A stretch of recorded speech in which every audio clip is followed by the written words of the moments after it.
theater. Oh my gosh, yes, it was wonderful.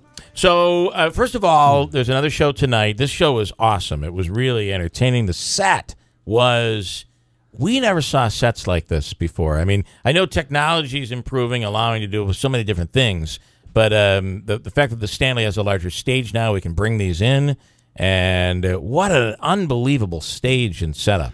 I watched the progress of the stage from the time that the first truck loads in till they get the stage finished. So I get to see the behind the scenes and everything that they're doing and the progress they're making as the show develops throughout the day.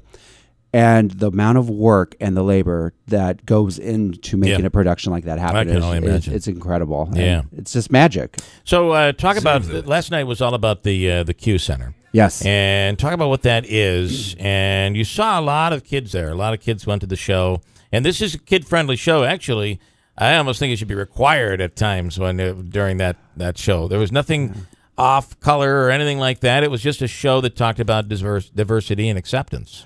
And it's the message that we want our kids to, that's what we want them to be. We want that message. We want them talking to their friends about it.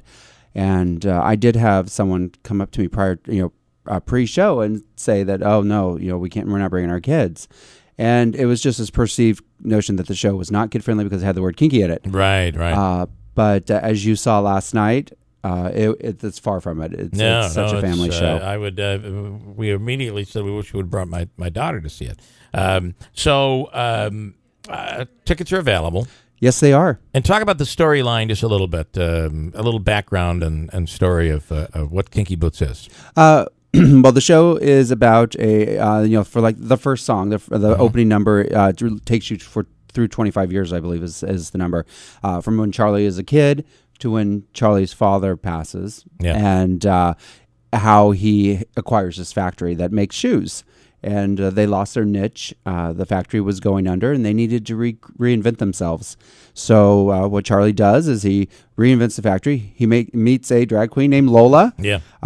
They become fast friends throughout the story, and Charlie starts making high-heeled boots for drag queens with steel plates, and they save the factory, and they also make a lot of friendships, and they learn to actually love each other. A lot of turmoil in between there. Oh, I think Charlie learns at one point that this kid who seemed to be open-minded maybe wasn't after all. Right. And that's kind of the big part of the story. Yes, absolutely. I don't want to say too much. No, I know. I don't want to give any, but it's awesome. It is an awesome show. And the music's great, the set's great, the actors are incredible. And there's a one actor who was from TV from years ago. Yes, Jim J. Bullock. So which one was he? He was George in the show. Got it. I spent quite a bit of time with him last night. Yeah. At the after party. And he was in a television series. Too Close for Comfort with Ted Knight back in the 80s, 90s. And I actually had a connection with him back then. So it was wonderful to see him. Yeah, that's really cool. See how great he, what he's doing, and the message that he's able to deliver on stage every night is the exact same message that we wanted to deliver here in Utica with the support of the Q Center. Pretty awesome. And at Q Center, talking a bit about that, it's just really a place for, because there's a lot of, I'm assuming there's a lot of confusion that occurs, not just for the child, the kid, but also for the families. And sometimes families don't really like in Kinky Boots, the storyline. Sometimes they don't. Family and friends don't react the right way. No, everybody. Know how to react. By the way, it's a very emotional thing that goes on in the family, and a lot of times it becomes a family divided. Yeah. And the Q Center helps in a number of ways. They help with the individual who's going through, whether it's a transitioning child, or if they're just lesbian, gay, straight, bisexual, or questioning, which is what the Q is. They just don't know. They know that they're not one way. Yeah. And the Q Center will help them, go through the process. It will help them through counseling. They help them, understand what they're going through and being accepted by their peers and people out on the streets. Then in the Q Center as well, if there is a family divided, the family can also go through counseling there. Right. So they have the kids on one side, So the it's families help, on the other. which I think is really incredibly important. When you think of so many LGBTQ, you even struggled with that last night. Yes.